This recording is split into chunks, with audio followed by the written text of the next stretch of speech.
Lo voy a definir en una: iniciar. No planificar, no pensar, no tener una idea, sino acción concreta, iniciar. ¿Cuál es la diferencia entre un emprendimiento y una startup? Por ejemplo, podríamos tener, me invento, una cafetería que es tradicional, que va por lo tradicional, pero yo puse algo innovador en esa cafetería. Rompí un paradigma. Cafés que van como que no tienen un sitio estable, sino que se van moviendo y que son algo chiquito y que han crecido tanto que ahora venden franquicias alrededor del mundo. Entonces, eso puede considerarse una startup. Sí hay ciertos mecanismos diferentes de financiación para startups, como por ejemplo uno que me gusta mucho, que es el crowdfunding. Dos, el tema bancos. Hay programas de capital semilla. También tenemos ángeles inversionistas. El mensaje al final: hay fuentes de financiamiento, es posible hacerlo. Antes no escuchabas mucho tema de justamente programas, eventos de emprendimiento, hackathons, no sé, muchas cosas que hoy pasan y que incluso la empresa privada también está invirtiendo mucho. Creo que son actores bastante importantes porque dentro de esto, de preocuparse cómo están impactando en los diferentes ámbitos de la sociedad, dicen, bueno, acá podemos hacer algo, y están apoyando también al emprendimiento o a estas ideas de negocio. Pero por otro lado está también el tema de gobierno y creo que, no sé si tú coincides, que debe ser uno de los retos que tal vez no está dentro de las manos del emprendedor. Marketiza Talks.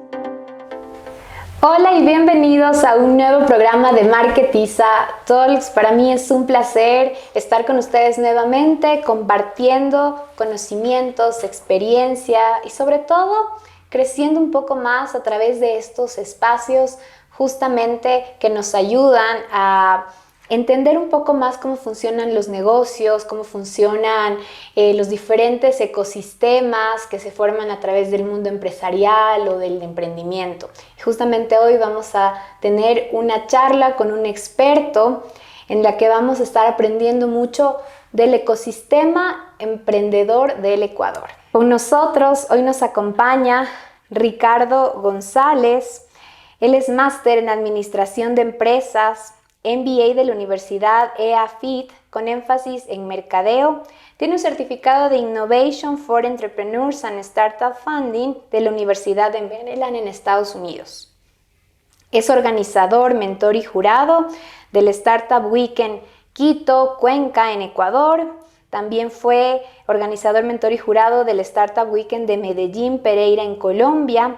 Fue mentor de Seed Start Summit en Lausana, Suiza, en el 2017, y es un experto también invitado a la aceleradora de Hall Prize en Reino Unido, justamente para ver el tema de los finalistas del reto del Hall Foundation en el 2019.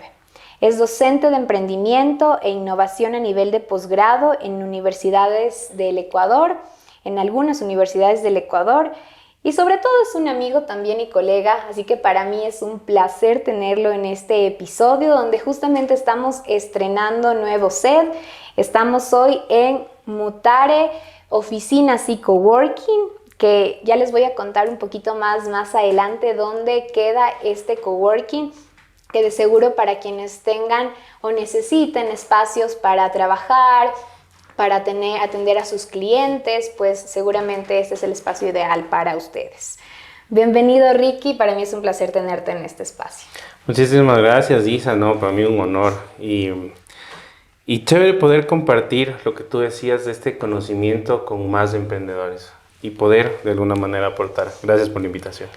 A ti por estar acá. Para mí, como te dije, es un placer porque estoy segura que vamos a disfrutar mucho de este episodio, vamos a aprender mucho de estos temas interesantes. El objetivo siempre es sumar a nuestra audiencia, que a propósito nos pueden ver a través del canal de Marketiza en YouTube, el podcast, seguirlo desde ahí, o también si son un poquito más de podcast como tal, en la plataforma de Spotify estamos también presentes. Y para poder empezar esta conversación, y les decía que vamos a hablar mucho del ecosistema emprendedor del Ecuador, yo quisiera arrancar con esta pregunta, Ricky. ¿Cómo definirías al emprendimiento en pocas palabras? Lo voy a definir en una: iniciar. No planificar, no pensar, no tener una idea, sino acción concreta, iniciar. Para mí el emprendimiento es acción. Entonces tú, por ejemplo, puedes emprender una aventura, emprender un viaje. Eso significa que estás iniciando algo. Entonces emprender un negocio es lo propio. Lo voy a decir en una palabra: iniciar, acción. Perfecto. Esta palabra nos lleva también a ver cómo muchas personas, como tú decías, a veces se quedan en la idea, ¿verdad? Se quedan en la idea, y incluso yo diría que uno de los factores que a veces no hacen que accionemos es el miedo. El miedo al fracaso, el miedo a que tal vez mi idea no sea tan buena, a que no tengo el capital suficiente, y vamos a hablar también del tema de financiamiento y esas opciones que tenemos acá. Pero antes de pasar a eso, hay una cosa que yo quisiera como entender un poquito cuál es la diferencia, porque dentro de lo que vemos ahora en el mundo del emprendimiento, tenemos a algunos que son emprendedores, tenemos comerciantes informales, que también a veces también se los catalogan o se los cataloga como emprendedores. Tenemos a los pequeños negocios, y que si tú tal vez les preguntas, dicen también soy un emprendedor. Y tal vez tenemos a estas otras empresas que están igual empezando y que se las cataloga como startups. ¿Cuál es la diferencia entre un emprendimiento y una startup? Básicamente, la diferencia entre un emprendimiento y una startup es el tipo de modelo de negocio. Un emprendimiento es iniciar algo, ¿estamos de acuerdo? Entonces, según las estadísticas en Ecuador, hay 900.000 empresas registradas en la Superintendencia de Compañías, de las cuales el 99% son micro, pequeñas y medianas empresas.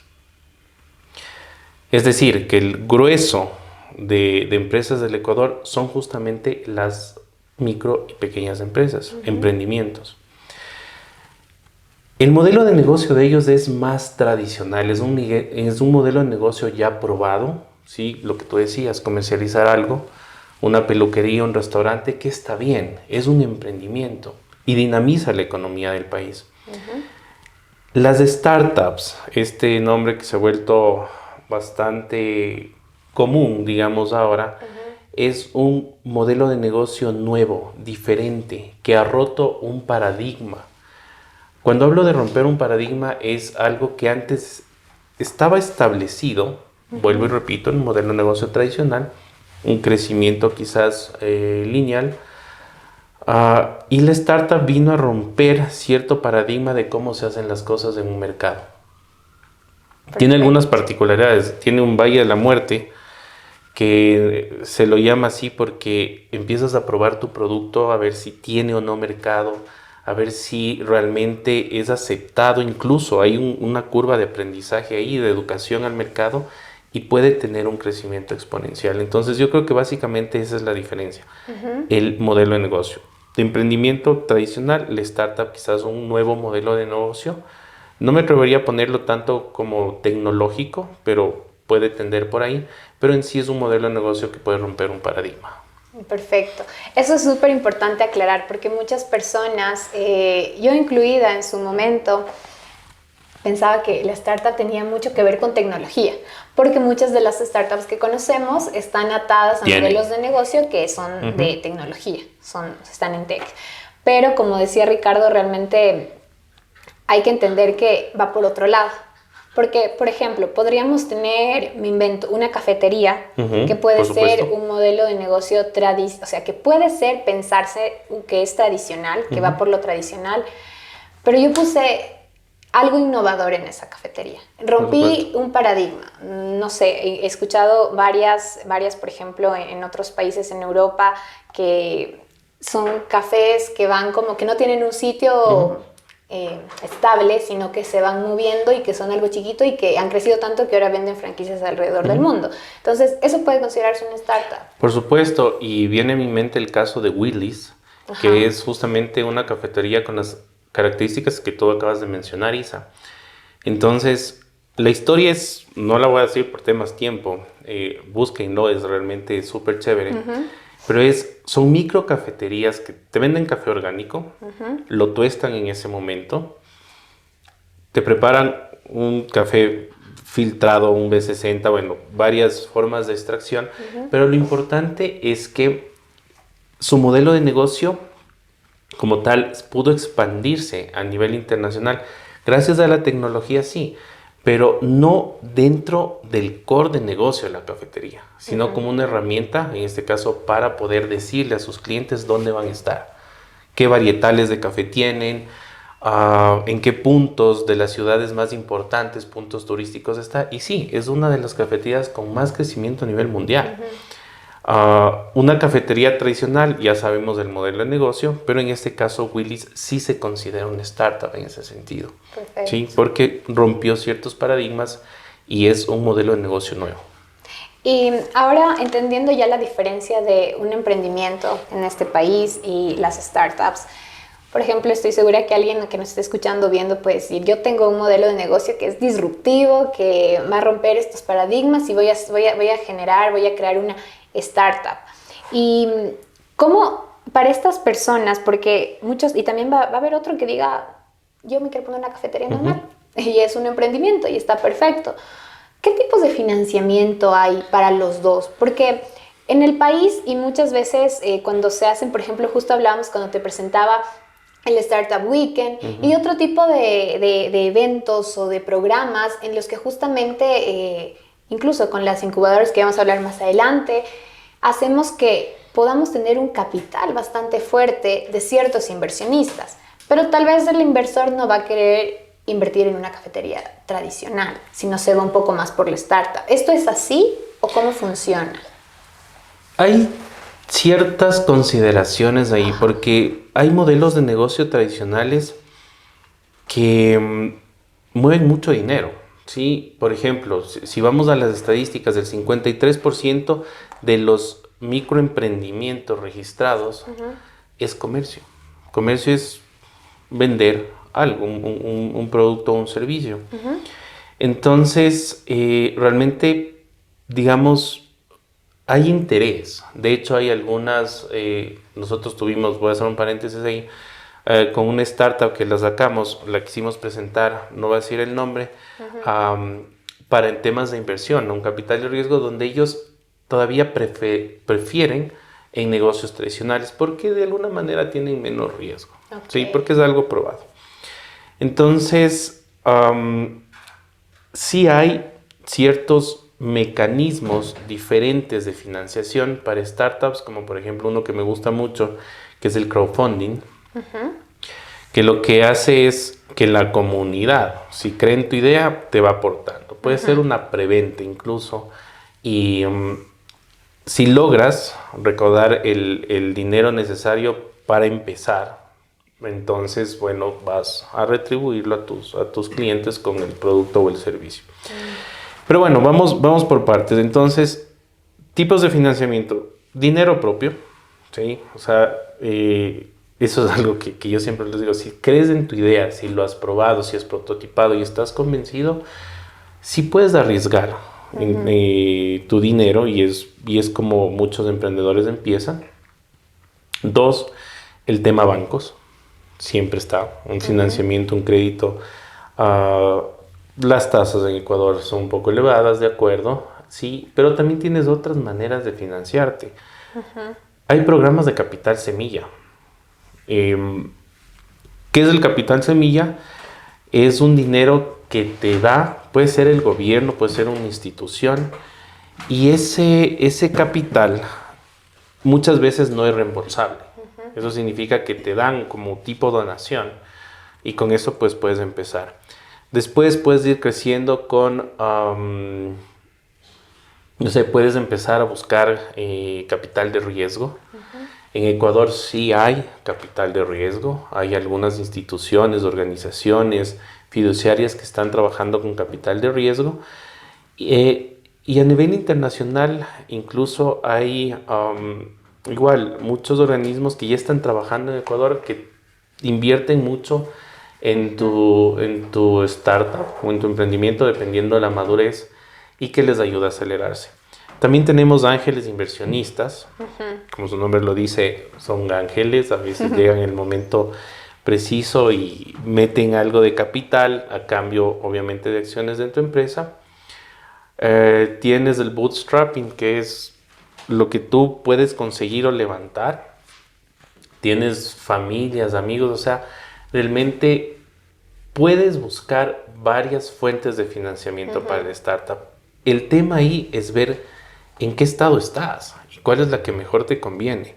Exacto. Si estás empezando, un ángel inversionista de pronto va a decir, oye, necesito que me demuestres que vale la pena. Ahorita que mencionas lo de ángeles inversionistas, creo que uno de los ejemplos para entenderlo más es el programa que todo el mundo creo que ha visto por lo menos un capítulo de Shark Tank. Ellos se podrían considerar ángeles inversionistas porque él, como a nombre propio, invierte claro. por un equity o acciones. Sí, de acuerdo. Y el tema de capital de riesgo, quiero poner un ejemplo para que se sepa, es más una institución que maneja fondos o dinero de otras personas o de otras instituciones que reparten el riesgo e inyectan el capital. Y tenemos uno de los más grandes de SoftBank a nivel internacional, que ya ha invertido en Latinoamérica. Entonces ahí vienen series o se invierten, no es que llegas y te invierten, o sea, tienes que pasar un proceso. Hay series de inversión, serie A, B, C, y cada una tiene un ticket de inversión. Es una ciencia, pero es posible hacerlo. Yo conozco a varias startups ecuatorianas que han llegado a levantar millones de dólares, ¿sí? Una de ellas, pues, es Kushki, que es uno de los primeros unicornios de Ecuador, y es posible. O sea, el mensaje al final, hay fuentes de financiamiento, es posible hacerlo, pero depende también de qué tan maduro está tu emprendimiento o tu startup y ver qué es lo mejor para tu emprendimiento. Claro. En ese sentido, ¿qué les podrías recomendar a quienes están empezando? Porque como tú decías, y yo también lo he escuchado, realmente creo que, por ejemplo, el tema de capital de riesgo, ángeles inversores, tal vez por ahí no, porque todavía recién, o sea, están probando y probablemente les pidan justamente un tiempo de madurez del negocio, ciertas cosas para que para ellos también sea rentable. Por supuesto. Si estás empezando, primero debes tener, lo voy a poner así, una cultura de prototipaje y de mejora continua. A veces nosotros como emprendedores, y paso en el ecosistema ecuatoriano, queremos que mi producto sea el top, ¿sí? Y gasto mucho dinero y quemo mucho dinero en sacar algo perfecto. Y ahí viene una frase que usamos mucho: a veces lo perfecto es enemigo de lo bueno. Entonces, mientras estás en ese proceso, es bueno que busques ese capital semilla.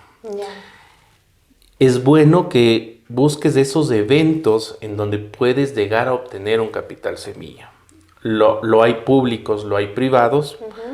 Uno de los trabajos que debemos de hacer como emprendedores es justamente buscar los caminos, buscar las maneras, buscar las formas. Y además de que puedas o no tener ese capital semilla, vas a tener procesos de incubación en estos eventos. Te vas a encontrar con mentores, y eso es una recomendación, y ahora sí quiero ser súper enfático. Rodéate de buenos mentores. Busca esas personas que de alguna manera tengan o hayan tenido éxito en los campos en los que tú estás emprendiendo y que sean cercanos y te puedan dar un consejo. ¿Ok? Vuelvo al tema de la financiación. Entonces, ya, chévere. O sea, puedes llegar a tener el capital semilla, tienes un proceso de formación, llegas a conocer mentores y ahí empiezas ya a tener tracción. ¿Qué es esto de tracción? Ventas, básicamente ventas. O sea, un emprendedor que no vende, pues ¿para qué? Entonces, que vendas tu producto, que vendas tu servicio, y ahí vas a comenzar a llamar la atención de los ángeles inversionistas. Hay una red de ángeles inversionistas en Ecuador, y se llama así, Red de Ángeles Inversionistas EC. Entonces puedes ver cómo ellos, o las dinámicas que tienen, cómo presentar tu proyecto. Y puedes ir igual a otras organizaciones, no sé si puedo, o lo voy a mencionar a unos amigos, mis amigos de Buen Trip. Ellos te ayudan a conseguir incluso capital de riesgo y hacen igual procesos donde tú presentas tus números, tu tracción, cómo está tu cap table, es decir, cómo están tus socios, si has tenido o no inversión antes, la madurez de tu proyecto, y ellos se encargan de irte conectando con ese capital. ¿WenTrip es una incubadora o una aceleradora? Aceleradora y maneja capital de riesgo. Ya, ¿y cuál es la diferencia entre aceleradoras y incubadoras? La incubadora es una excelente pregunta. La incubadora, como su nombre lo dice, te incuba. ¿Qué es incubar? Hasta cuando naces. Ya, ¿Qué es nacer en un emprendimiento? Tener tus primeras ventas. perfecto. Probar que tu producto o servicio tiene un segmento de mercado definido, tienes canales de comercialización que puede ser eficiente y empiezas a generar tus primeras ventas. Aceleradora, como su nombre lo dice, es que tengas un crecimiento acelerado. Entonces te voy a inyectar capital, te conecto con otras personas del sector, acceso a mejores mentores, internacionalización de tu startup, ¿sí? Que puedas abrir mercados en otros países, ir a rondas de inversión, ¿sí? Entonces acelera tu crecimiento. Eso para mí es básicamente la diferencia, ¿no? Entonces, y lo bueno es que en Ecuador hay incubadoras y aceleradoras. Justo te iba a preguntar, ¿qué pasa en el Ecuador respecto a esos temas? Porque muchas veces creo que el desconocimiento es uno de los factores que hace que muchas buenas ideas y que tal vez estén empezando no puedan llegar a más porque desconocen de este tipo de organizaciones como estas empresas o incluso de estas entidades que también prestan financiamiento, de las incubadoras, aceleradoras. Sí, antes de responder tu pregunta, Isa, quiero que analicemos que un ecosistema se forma de 5 pilares. Uno de ellos es la infraestructura. Cuando hablamos de infraestructura, es que tanto acceso a tecnologías tienes, internet, vías, obviamente, ciudades conectadas, todo lo que es infraestructura, ¿sí? Que en parte es, digamos, obligación también del gobierno. 2, densidad. Y ahí entra lo que tú me preguntas. La densidad se mide cuántas organizaciones de apoyo tienes por cada 100.000 habitantes. No recuerdo el número y no quiero mentirles, pero por ejemplo, Barcelona, por cada 1.000 habitantes creo que hay 20 incubadoras. Voy a buscar bien el dato. Okay. Sí, pero nos ganan una relación de 100 a 1. Entonces eso quiere decir que por cada cierta cantidad de habitantes tienes un espacio de coworking como en el que estamos actualmente, tienes una incubadora, un acelerador, un capital de riesgo, etcétera, etcétera. Ese es el segundo pilar. El tercero es el tema de la cultura. Cómo la cultura ve al emprendedor, al emprendimiento, a la innovación. Se hacen eventos de cultura, de emprendimiento en tu ciudad, en tu comunidad, incluso en tu universidad. ¿Okay? ¿Cómo estás fomentando la cultura? Luego viene el tema de talento, que es justamente pues el talento humano, tus conocimientos, tus habilidades, que tanto las universidades están apostando por nuevas carreras, nuevas tecnologías, nuevas cosas. Y finalmente, pero no menos importante, el gobierno. Okay. ¿Sí? Entonces, estos 5 pilares, o sobre estos 5 pilares se pueden ir desarrollando los ecosistemas. Y ahí viene el tema. En Ecuador hay incubadoras, en Quito hay incubadoras, conozco algunas. Hay incubadoras incluso públicas, ¿sí? Incluso ¿Con Quito? Con Quito, por ejemplo, es un buen ejemplo. En Guayaquil tenemos Épico, que también es de la Municipalidad de Guayaquil. En Cuenca las hay. Pero si vamos a hablar del ecosistema del Ecuador, creo que hace falta también en otras ciudades. Ahí hay menos densidad. Hace poco estuve por el oriente y vi que están empezando a hacerlo, pero no es, digamos, ¿cómo lo pongo? No están tan bien estructurados o establecidos como quisiéramos, Claro. o como están en otras ciudades. Entonces también hay aceleradoras. Mencionamos a los amigos de WenTrip, no son las únicas, pero los hay. Está Endeavor, que es que también financia. Está la red de ángeles inversionistas. Bueno, nos toca buscar.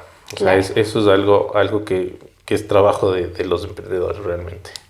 Eso es súper importante porque, a ver, creo que una de las claves es, si ya te lanzaste por tu idea, ahora sabemos, muchas tal vez no lo conocían, pero sí ahora sabemos que existen la responsabilidad ya cae sobre la persona o el equipo que está emprendiendo. Pero dentro de todo el ecosistema que tú mencionaste a nivel de, porque con los pilares que lo están formando, hay también otros actores. Uno de ellos es gobierno, otro de ellos es el tema de la infraestructura, que también un poco depende de gobierno, el tema de cultura. Creo que a nivel cultura estamos mejorando. O sea, creo que hoy, antes no escuchabas mucho tema de justamente programas, eventos de emprendimiento, hackathons, no sé, muchas cosas que hoy pasan y que incluso la empresa privada también está invirtiendo mucho. Creo que son actores bastante importantes porque dentro de esto, de preocuparse cómo están impactando en los diferentes ámbitos de la sociedad, dicen, bueno, acá podemos hacer algo y están apoyando también al emprendimiento o a estas ideas de negocio. Pero por otro lado está también el tema de gobierno y creo que, no sé si tú coincides que debe ser uno de los retos que tal vez no está dentro de las manos del emprendedor.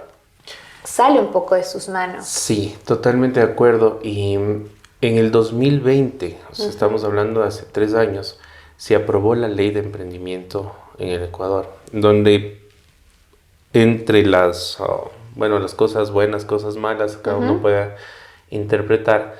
Cosas buenas, ya hay una normativa o una regulación para el tema del crowdfunding que antes no se podía hacer en el país.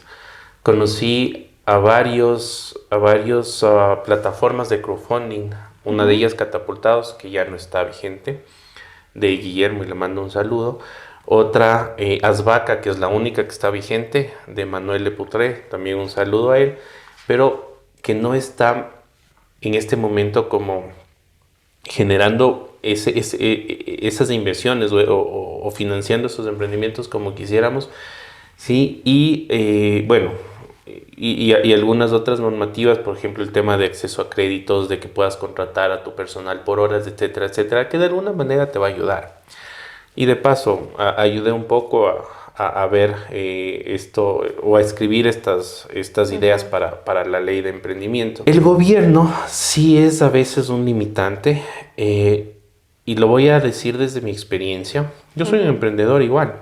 Entonces, el año anterior ganamos un proyecto grande en la Amazonía y fue algo súper chévere porque igual impactamos a muchos emprendedores sociales, emprendedores de la Amazonía con productos amazónicos, un proyecto bastante chévere que queríamos replicarlo este año en todo el Ecuador. ¿Qué pasó ahí? Hubieron recientemente elecciones seccionales, cambiaron de autoridades, los procesos se frenan, los proyectos se frenan. Ahora tenemos una muerte cruzada, vamos a elecciones presidenciales en poco. Entonces, aunque no queramos admitir, la parte de gobierno sí nos afecta. La política, el cambio de autoridades, porque quieran o no, hay una articulación entre todos esos procesos. Incluso las empresas privadas, ¿no? Dicen, a ver, bueno, se va a cambiar el gobierno, voy a bajar, digamos, mi presupuesto en, qué sé yo, en apoyo a los emprendimientos. O si dentro de mi empresa, recién trabajamos con un grupo financiero internacional, no voy a mencionarlo, que ellos están justamente sacando nuevos productos y servicios a través de un proceso que lo llaman intrapreneur, o sea, un emprendedor dentro de este grupo financiero. También pueden frenar los procesos porque no saben si van a tener estabilidad o no el país en donde quieran sacar esos nuevos productos y servicios. Entonces, por eso varias de startups, ¿sí?, no están registradas en el país. Eso te iba a decir. Entonces, yo creo que este es uno de los puntos por los cuales muchos buscan afuera. El apoyo afuera, y como tú dices, no están registradas en el país y han logrado crecer mucho, pero afuera. Una startup que nosotros trabajamos con una empresa de tecnología, tuvimos, y así no quisiéramos, tuvimos que inscribirla en el extranjero, puntualmente en Estados Unidos, en Delaware. En esta empresa de tecnología estábamos construyendo una startup bastante interesante para el sector logístico. Y justamente cuando conversamos con varios asesores en temas de seguros y en temas de leyes, nos decían, o sea, lo que tú estás haciendo, bacán, chévere, o sea, estás solucionando un problema, una necesidad del sector logístico, pero no hay seguros que te puedan cubrir como por horas, un espacio de almacenamiento o por tramos al hablar en el tema logístico. O sea, y nos fue súper complicado que alguien nos dé esa solución. Entonces tuvimos que irnos a Delaware y empezar los trámites de registro de esta startup en Delaware. Y operar desde allá. Y operar desde allá. Sí, entonces, porque ahí, a pesar, bueno, entre otras cosas, sí teníamos un mejor escenario en el tema de impuestos, sí podíamos acceder a mejor inversión, sí, incluso, paréntesis, casi que llegamos a ser semifinalistas en Y Combinator, que es una de las, para mí quizás la aceleradora y capital de riesgo más grande del mundo. Ahí se aceleró Dropbox, Uber, creo que también Airbnb, si mi memoria no me falla. Entonces nosotros postulamos, pasamos los primeros filtros, pero sí nos faltaba, o sea, hay que ser sinceros, sí nos faltaba madurez para entrar a esas ligas mayores, pero lo intentamos al menos. Entonces, sí, habían otras cosas que en Delaware se volvía atractivo poner el startup ahí. Sí, que acá nos frenaban un poco, habían ciertas restricciones, entonces es algo que también deben considerar. Así es, y creo que, bueno, esto aplica para los que están empezando como para las empresas grandes, o sea que tal vez entran con capitales súper fuertes, pero que por la seguridad jurídica que tiene el país no se quedan acá o no quieren invertir acá. Sí, hay grupos económicos fuertes, empresariales fuertes, que están apostando al tema del company builder y del corporate venture.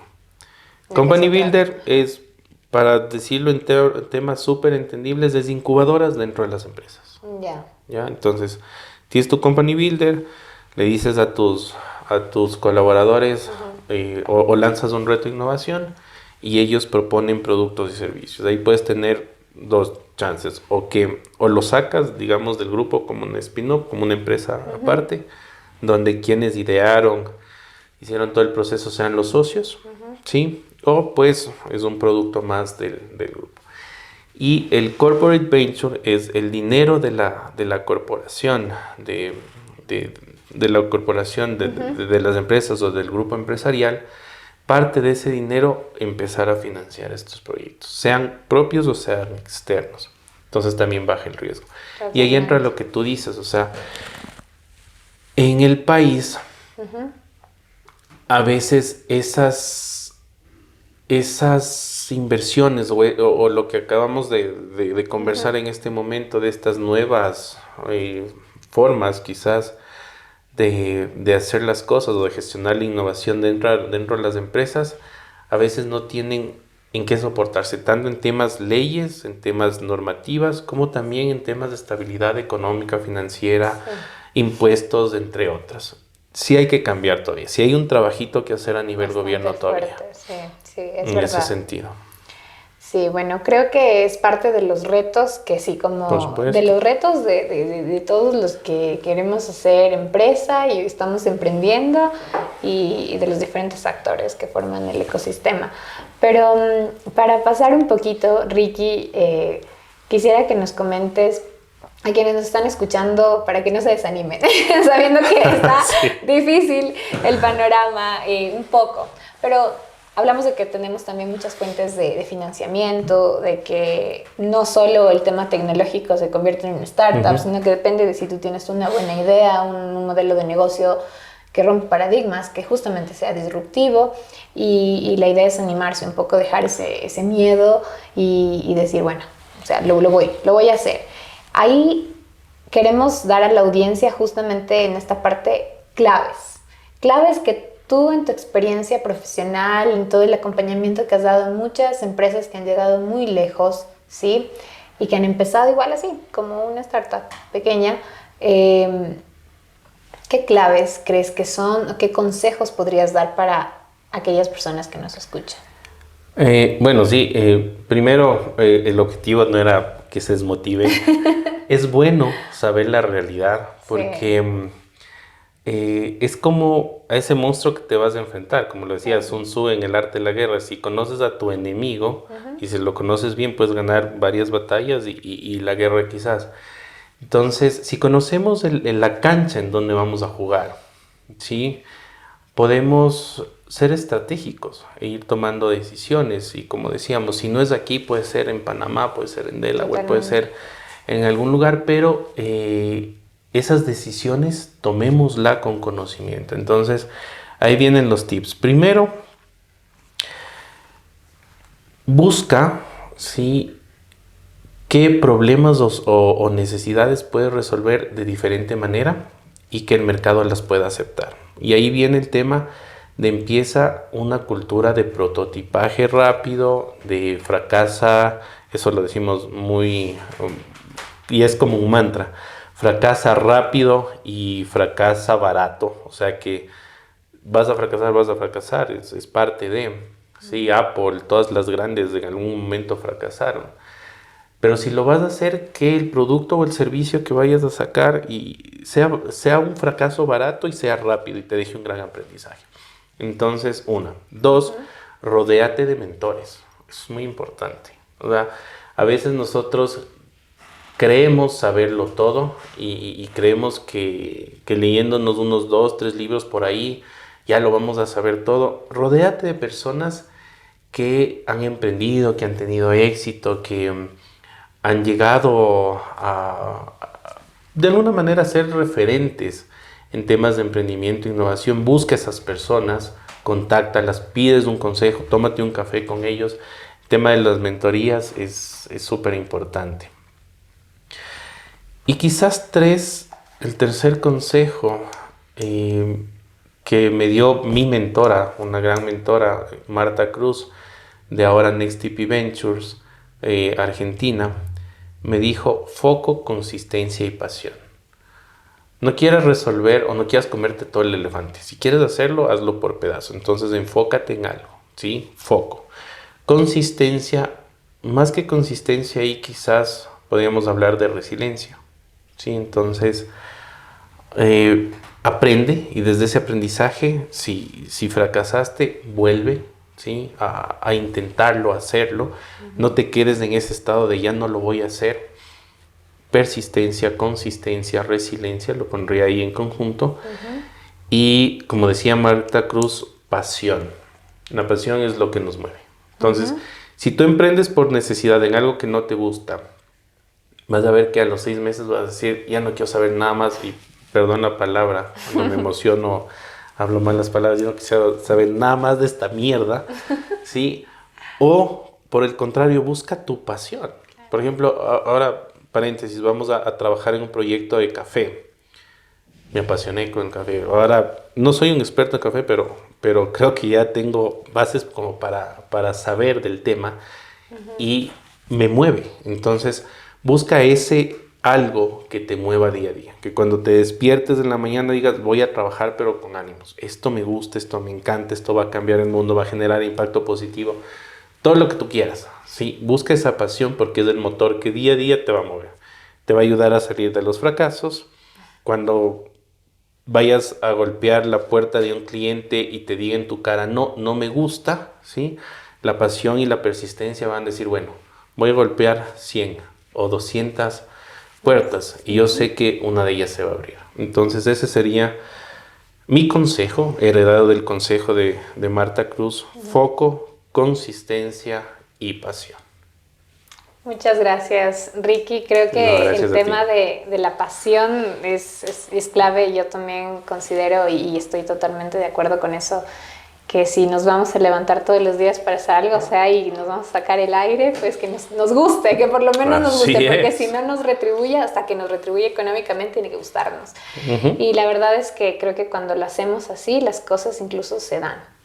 Fluyen de alguna manera, no por magia, sino porque te estás esforzando, pero se dan.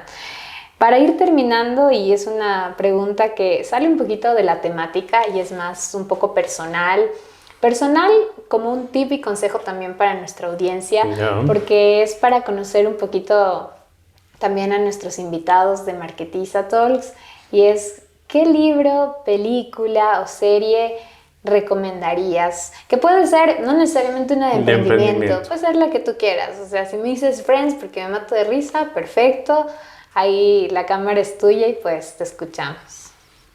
A ver, libro. Un libro que a mí me gustó mucho es El monje que vendió su Ferrari, de Robin Sharma. Léanlo. Sí, es entretenido y súper importante. Súper importante el aprendizaje que nos da. Serie. Bueno, a mí me gusta ver muchas series. Soy fan de Harry Potter. Pero si queremos tener como algo... Les voy a mandar una película, ¿ya? Que lo uso mucho incluso en clases de las maestrías, que es Hambre de Poder, que narra la historia de McDonald's, ¿sí? Creo que en español es Hambre de Poder, en inglés no me acuerdo, pero narra la historia de McDonald's. Entonces es importante ver cómo desde una idea sencilla, básica, vender hamburguesas, se convirtió en un imperio, en una franquicia internacional y que está casi en todos los países del mundo. Entonces es importante aprender de eso. Y una serie, y ahí sí, para que me gustó, que se llama Startup. Justamente es una serie coreana. A mi esposa le gustan mucho las series coreanas románticas. Yo no soy tan fan de ese género, pero me gustó Startup porque mezcla ese tema del romance y lo chévere del amor y la juventud, pero con justamente lo que es todo el proceso que vive un emprendedor innovador, un startupero, si queremos llamarlo en español. Entonces, de cómo una idea pasa por temas de capital, presenta, va a una incubadora, aceleradora. Hay un concepto que a mí me encanta, que les dejo la intriga, que es la caja de arena, ¿sí? Entonces, ¿por qué los niños juegan en una caja de arena en el parque? Entonces, vean la serie, ¿sí? Okay. Está en Netflix, Startup. Y nada, Isa, chévere compartir este espacio contigo. Gracias. Lo disfruté muchísimo. Muchas gracias la invitación y pues no se pierdan los próximos episodios de Marketiza Talks. Están buenísimos. Gracias Ricky por estar en este espacio, por todo lo que nos has enseñado en este tiempo que la verdad se nos pasó volando, pero fueron tips súper precisos y conocimientos o conceptos que seguro nos van a ayudar, y sobre todo a quienes tienen esa idea, que la idea, yo siempre digo, es anímate a materializarlo. Anímate a hacerlo, tienes todo para lograrlo y aquí está, exacto, materializa tus sueños. Es una de las frases que digo mucho en la comunidad de Marketiza. Y pues quería agradecer también al espacio en el que estamos, Mutare Coworking y Oficinas. Está ubicado en la Tomás de Berlanga y Pasaje Lara Manríquez en la ciudad de Quito. Es un coworking justamente de espacios para oficinas privadas, salas de reuniones y obviamente espacios de coworking. Le pueden encontrar en sus redes como coworking.mutare y de seguro que van a tener una grata experiencia como la que estamos teniendo hoy al grabar Marketiza Talks en este espacio. Ricky, si quieres dejarnos tus redes, cómo te pueden encontrar, tu LinkedIn. En mi LinkedIn estoy como Ricardo González Pinos. Redes, Twitter casi no lo estoy usando mucho últimamente, pero Ricardo DAGP, y así igual en Instagram, aunque el Instagram es nada personal, pero si quieren conocerlo. Y en el LinkedIn igual podemos conectarnos, ¿no? Las conexiones siempre nos ayudan. Exactamente, así es. Para mí ha sido un placer tenerte en Marketiza Talks. Recuerden que este episodio, como todos los de este podcast, lo pueden ver a través de mi canal de YouTube Marketiza y también reproducirlo en plataformas, todas las plataformas de audio, incluido Spotify. Así que nos vemos en un próximo episodio y recuerden que la idea es crecer juntos. Marketiza Talks.